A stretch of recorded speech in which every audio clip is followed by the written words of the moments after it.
So you guys, what we want to do is I'm going to lay out some stuff, and what I want you to come behind me with is your authentic observations of how many patients that you know, you yourself, are connected to a compassion program, whether it's through me or through Greg or whatever. But I personally know at least 100 other patients that are not connected to a compassion program. Yeah. And if you see that going on in your building, you see that going on with your friends, not being able to get compassion in San Francisco, right? Yeah, all the time. So all I'm asking you to do today is really to speak up for the folks that you know need the medicine. You know that we have a resolution from 2006. 2006. Oh, also? Well, no, that's when it went through. In February, or maybe it was 2007. Yeah. But it was, yeah. But the important thing is I have it on video. Awesome. The important thing is that is not, that was voluntary. All resolutions don't have binding law. So that was voluntary. So there's a lot of dispensaries that don't have compassion programs, and we need to kind of make that clear, right? We need to make that clear. And we also need to go up there and make sure that they understand that we're aware that the capital of our nation, Maryland, and now Berkeley have adopted mandatory compassion, and that this is where it all started. If we can't get compassion here, what are we doing? First ones, we were supposed to be. Right. We should have compassion before the rest of them. Exactly. And that we're going to need to ask the supervisors to help the low-income patients kind of get past. And we're going to get blowback on this. I'm going to have probably almost every single club owner giving me a nasty text or email within the next week, right? And that's okay. Merchants are notorious penny pinchers. And when you know exactly who's against and who's for. Well, not necessarily. What you know is that they're a merchant and that their lobbyist and their lawyer are going to tell them that you got to fight this.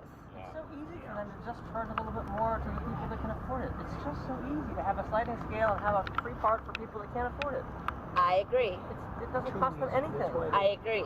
I agree. Even if you ask the customers, they would even probably give donations to absolutely, people. but that's not the model that the industry wants. The industry wants to be prepared to switch over to recreational and minimalize, sort of the whole movement, and we have a bunch of able-bodied, mostly Caucasian, mostly affluent businessmen that kind of want to go the other way.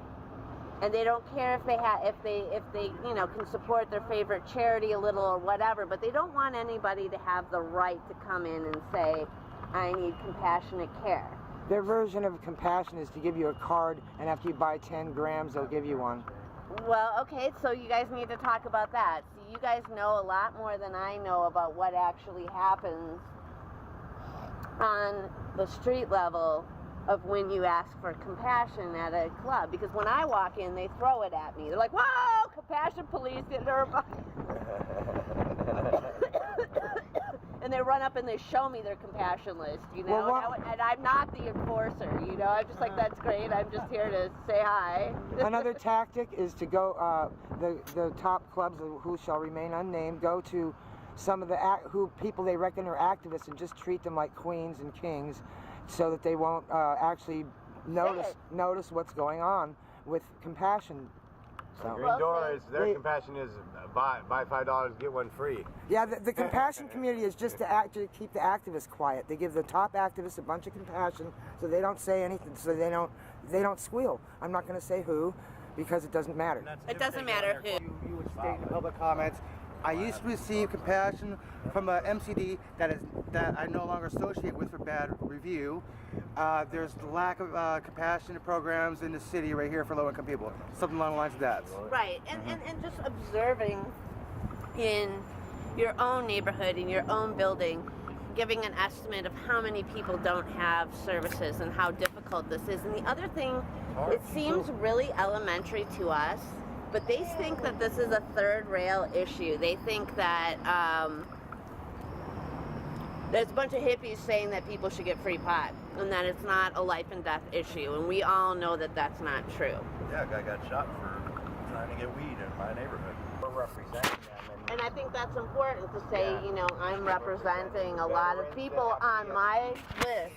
So bad that they can barely get sleep, they can barely function if it wasn't for, you know, the compassionate help that we're getting to them. And then, God, in my building, there's at least once a week I get asked by a resident who's not on my list for compassion.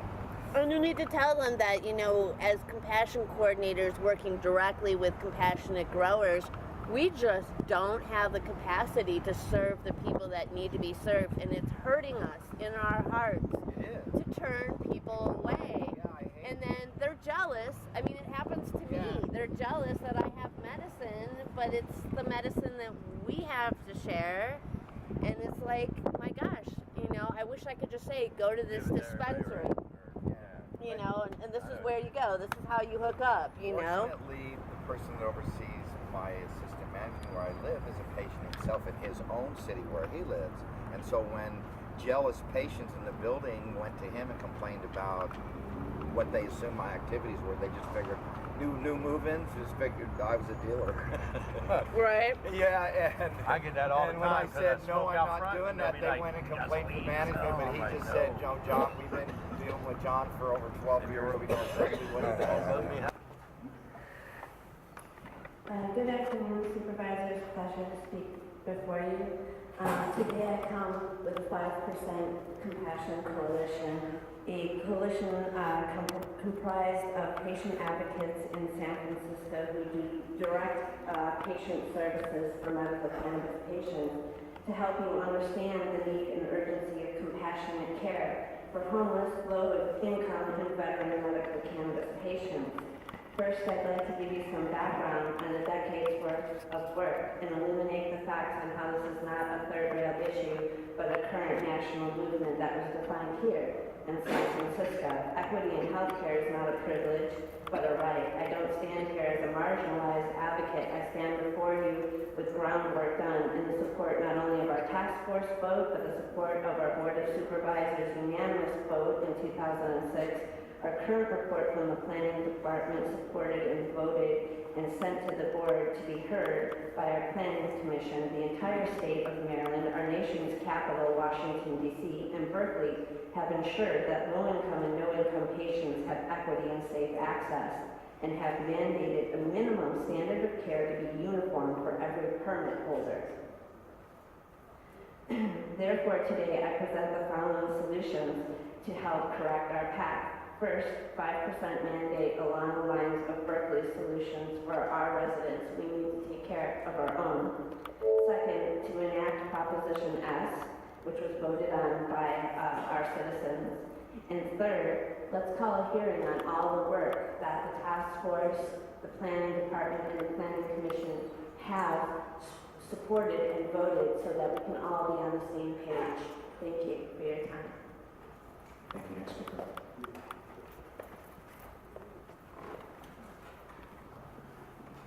Good afternoon, Supervisors. My name is Eladio Hernandez. I represent many different organizations, but today I'm actually a member of the 5% Compassion Coalition, and I'm here to talk about compassionate care, because compassionate care was mentioned several times today in these chambers, specifically compassionate health care. Medical cannabis is considered a health issue. Right now there's 26 MCDs in San Francisco, and there's less than 2% of them actually offer compassionate care for low income and veterans. The city administration is constantly talking about regulations required for MCDs. Well, how about change the MCD operational use permit to include a 5% compassionate care? But when somebody applies for an MCD license, it's automatically included. This is something that many patients in San Francisco desperately cannot afford the medication, and it's a serious health issue. Thank you. Thanks, next speaker. Good afternoon, Supervisors. My name is James Ward. I live in District 6. I'm a disabled American veteran, and I need compassionate care. I need your support. I need you guys to support me. You know, it's not just me. There's 1 in 6 people in the city is a disabled person, a disabled registered voter. And there's a big percentage of them that need medical marijuana because we don't want to mess with some of these pharmaceutical drugs that make us into zombies. So please, support us. Thank you. Next speaker. Hello. Thank you for hearing our request.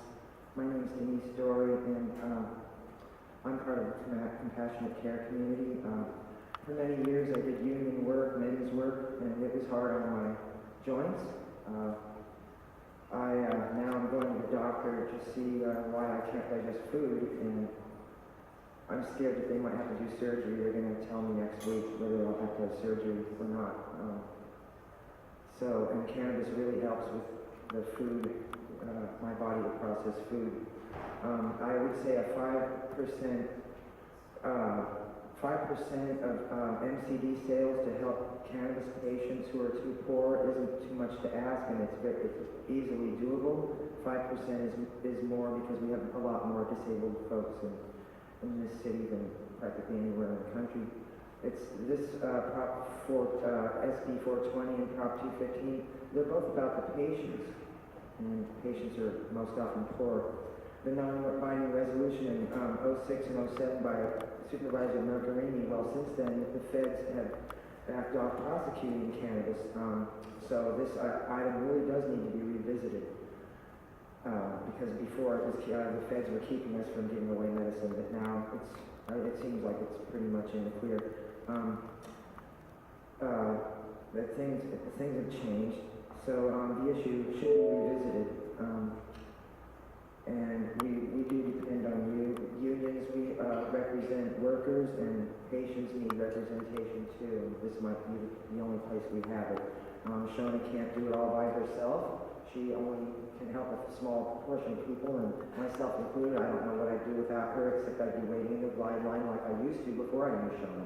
Thank you very much. Thanks. Next speaker. Supervisor, my name is Michael Goldman. I live in District 6, and the Compassionate Use Act is not a fig leaf. I think compassion is a real thing, and I think that the legislation that David Campos introduced a little bit ago here to ensure that people without means to afford it can get the medicine that they need and prevent themselves from getting sick. I think that's a very compassionate type of thing. And I think that we need to maintain that kind of compassion for medical cannabis because that's a real medicine and people really need it who cannot afford it. It doesn't actually cost anything for a dispensary to make a sliding scale to ensure that people who can't afford to pay the full price of the medicine can pay less or pay nothing. And if they need to raise the prices on the people who can afford to pay more, that's just fine. This is really what compassion is about. It's about making sure that people who need medicine get the medicine they need, without regard to ability to pay. That should be very straightforward. And I think that it's very important that the San Francisco Board of Supervisors take a stand in favor of that. And I think that if Berkeley is going to make an example of setting aside 2%, we can do better than that. We can set aside 5%, or frankly, I think more than that even.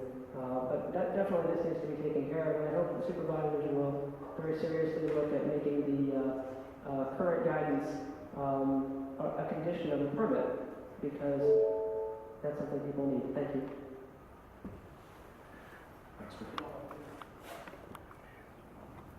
Hello, Supervisors. Good afternoon. My name is Stephen Crane. I'm part of the 5% Coalition, and I live in District 6, and I don't know, 4 years ago, I just would like you to put yourself in my place. 4 years ago, I got $64 a month. Well, before that, I got $59 a month. And I live in an SRO. Before that, I was at the shelter. When I moved into District 6, there were 3 different places that were available to me that I could get some compassion, at least something to help my pain. I'm in chronic pain. I have been for years. I have some serious illnesses that I'm dealing with.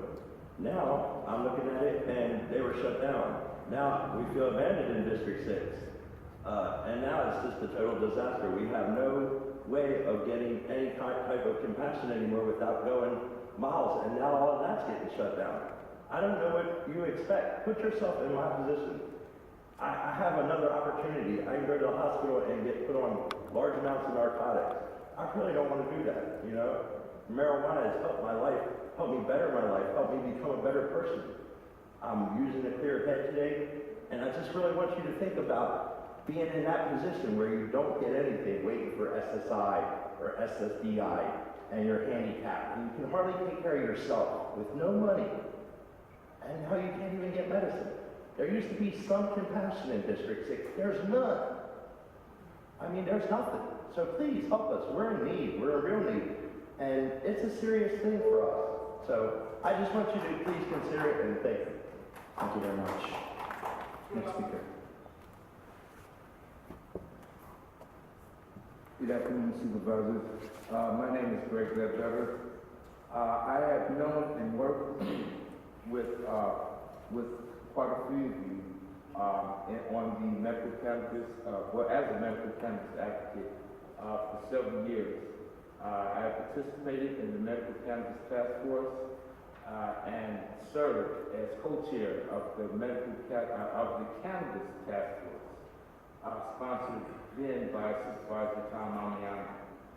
I'm talking to you today as director of Rose Keating Foundation, a person.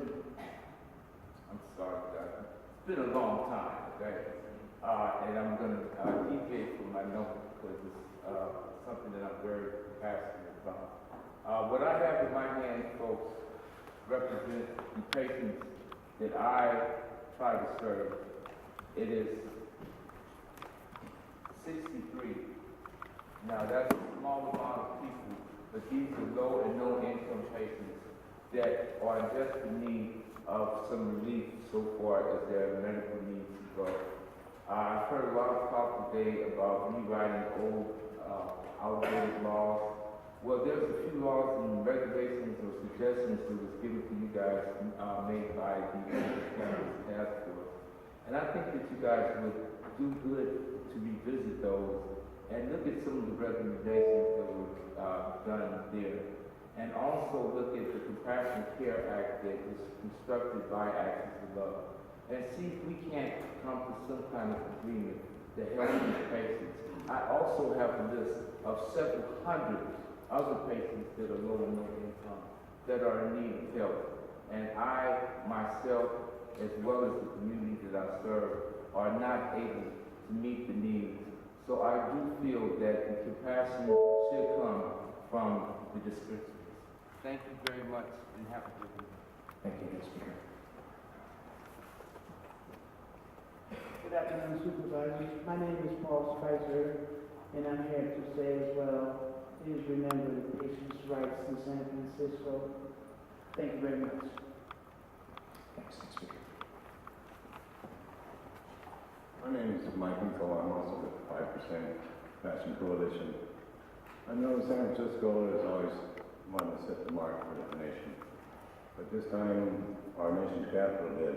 Washington, D.C., they have a mandatory compassion.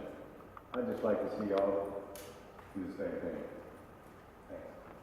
Thank you. Next speaker. Ladies and gentlemen, my name is John Stone, and I stand in District Channel. I'm here today to tell you as well that I support the 5% compassion cannabis snack, and I too would encourage you to enact measures. I too am a low-income and disabled cannabis patient, and without cannabis is my life hard to live. I often too have times when I'm unable to afford the medicine my doctor prescribes me. I have become painfully aware over the last several years over the disparity in this town. There is no middle class. It is simply either you're up or you're not up. And the people that are down in this town and in physical pain or psychological pain and hurting about this medicine are suffering. There's some of us that really are hurting out here. We really ask for your help in this. Thank you. Next speaker. Hello, good evening, supervisors. My name is Mary Benitez, and I'm here for the compassionate care because I'm a ovarian cancer survivor, and right now I'm on SSIP, which my income right now is like $444 a month, plus 50% of that I pay to my, rent, the SRO I pay. So there's no way I can afford to buy, this marijuana, for my medicine, medical marijuana. So, and for a good medical marijuana, it will cost me like $60 an eighth. And I have to use that for making tea so that, right now I'm not suffering any more cancer. That's why I keep using marijuana the medical marijuana so that I won't get it again. Unfortunately, my sister died of breast cancer the 3rd of July this month, and I had to, she doesn't believe in, her family doesn't believe in using medical marijuana, but I think it would have saved her life if she did use it. The doctors have prescribed it to her, but her family doesn't want her to do it, but I'm stronger than her that I'm free of cancer right now. Thank God, praise the Lord. And thank you very much. I'm for the 5% compassionate care. Thank you. Not to on my subject, but I guess the Indians were treasonous when they let the white man stay. But I'm here about the non-binding compassion issue with medical cannabis. This is St. Francis City.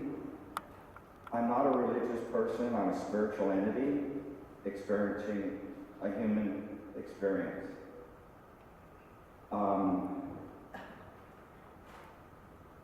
People visualize the state of the city or the community, and it reflects on how the visitors and citizens see compassion dispensed by the people, and you are the representative of the people.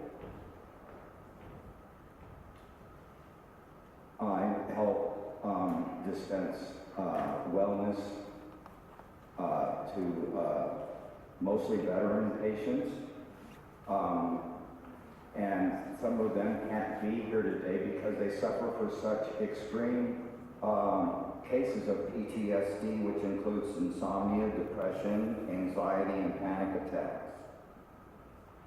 Regular meds given to them by either the federal government or the state government rarely works, or it is so strong that they can't function, and which points to its toxicity. A couple veterans that I care for tell me that the only way they get sleep is from cannabis. No matter how strong the drugs they're given other than cannabis, none of them seem to work. Anyway, I hope you can see yourself to express grace in your decision about 5% compassion in our community, because 1 out of 6 people living in this city are disabled, and a lot more of them need and or are using marijuana than come to these things. Anyway, thank you for listening. Thank you very much. Next speaker.